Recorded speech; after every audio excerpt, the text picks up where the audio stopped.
प्रधानमंत्री आवास योजना के तहत दूसरी किस्त नहीं आई है तो क्या किया जाए। आप जिस भी राज्य से हैं, उत्तर प्रदेश, झारखंड, छत्तीसगढ़, राजस्थान या फिर किसी अन्य राज्य से हैं, तो आपके लिए ये वीडियो बहुत ही खास है।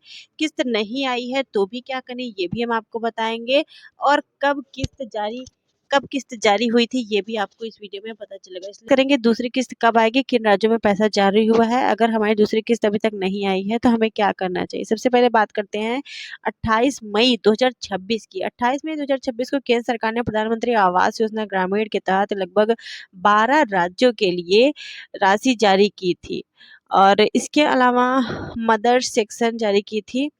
और इन 12 राज्यों में जैसे असम, छत्तीसगढ़, गुजरात, हरियाणा, हिमाचल प्रदेश, झारखंड, कर्नाटक, केरल, पंजाब, राजस्थान, तमिलनाडु और उत्तर प्रदेश में लगभग 10 करोड़ के आसपास ये राशि जारी हुई थी, और कुछ इन 12 राज्यों के लिए। ठीक है, यानी कि राजस्थान, छत्तीसगढ़, झारखंड और उत्तर प्रदेश भी इस सूची में शामिल है। लेकिन यहाँ एक जरूरी बात यह है कि 28 मई को राज्य के लिए फंड जो स्वीकृत हुआ था, इसका मतलब ये नहीं है कि इन सभी राज्यों के हर लाभार्थी के खाते में दूसरी किस्त भेजी गई।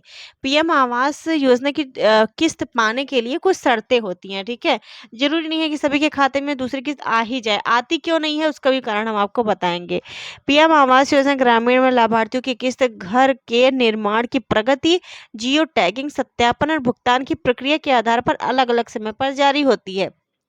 आप मान लेते हैं 2 व्यक्ति हैं, दोनों का एक साथ पहली किस्त आया था और पहले व्यक्ति ने अपना आवास बना लिया है। ठीक है, जो भी पहली किस्त के अंतर्गत जो जितना भी निर्माण कार्य होता है उसको पूरा कर लिया है, अपना फोटो वगैरह खींच करके उन्होंने भेज दिया, जो कि जियो टैगिंग वगैरह हो गई है। तो उसकी दूसरी किस्त आ जाएगी। ठीक है, अब दूसरा जो व्यक्ति है उसने आवास का उसका पैसा आया तो, लेकिन उसने निर्माण कार्य भी पूरा करा लिया, लेकिन जियो टैगिंग नहीं हुई, फोटो वगैरह भी उसकी नहीं गई, तो उसका पैसा नहीं आएगा। तो आपने देखा सेम कारण था, लेकिन अब पैसा किसका आया, जिसने सारा काम कंप्लीट किया था। तो बस उसी प्रकार से होता है। मतलब जैसे बहुत लोग हैं गाँव में हैं तो कई लोगों का आवास आया, कुछ लोगों का नहीं आया, तो इसी कारण से आवास नहीं आ पाता है। ठीक है, जिस हिसाब से आपका जियो टैगिंग होगा, सत्यापन होगा, उसी हिसाब से भुगतान होता है। ठीक है, इसके अलावा अब बात करते हैं उन लोगों की जिनकी दूसरी किस्त अभी आई नहीं है। अगर आपकी पहली किस्त आ चुकी है लेकिन दूसरी किस्त अभी तक नहीं है, सबसे पहले घबराने की आवश्यकता नहीं है। आप अपनी आवास निर्माण की स्थिति, जियो टैगिंग के बारे में अपने ग्राम पंचायत या संबंधित कर्मचारी से जानकारी लें। अगर निर्माण का ज़रूरी स्तर पूरा हो चुका है फिर भी पैसा नहीं आया है, तो ग्राम पंचायत या ब्लॉक कार्यालय में जाकर इसकी जानकारी लें, इसका सत्यापन पूरा हुआ है या नहीं, आपकी एफटीओ भुगतान की स्थिति क्या है, इसके बारे में पता करें। साथ ही अपना बैंक खाता, आधार लिंक, भुगतान संबंधी जानकारी भी जांच लें।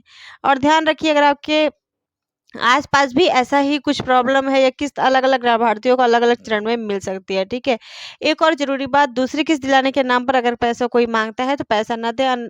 वैसे बहुत ज़्यादा जगह पर ऐसा ही होता है, ग्राम प्रधान वगैरह आवास दिलाने के नाम पर पैसे की वसूली करते हैं, आज भी करते हैं। कोई कुछ भी कहे, कोई कुछ भी सरकार हो, कोई भी सरकार हो, लेकिन ग्राम प्रधान यहाँ पैसा लेते ही लेते हैं। 10,000, 20,000, 25,000 जितना वो पाते हैं उतना हर व्यक्ति से लेते हैं, तभी उनको आवास मिलता है, अन्यथा उनका किसी भी कारणवश उनका नाम कटवा दिया जाता है आवास से।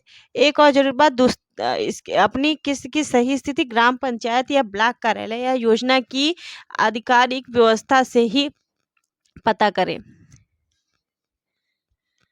जैसे कि आपने देखा दूसरी किस्त नहीं आई है तो क्या करना है वो भी मैंने आपको बता दिया है, और क्यों नहीं आता है ये भी मैंने आपको बता दिया है, और किन किन राज्यों में किस्त आया था दूसरा ये भी बता दिया है।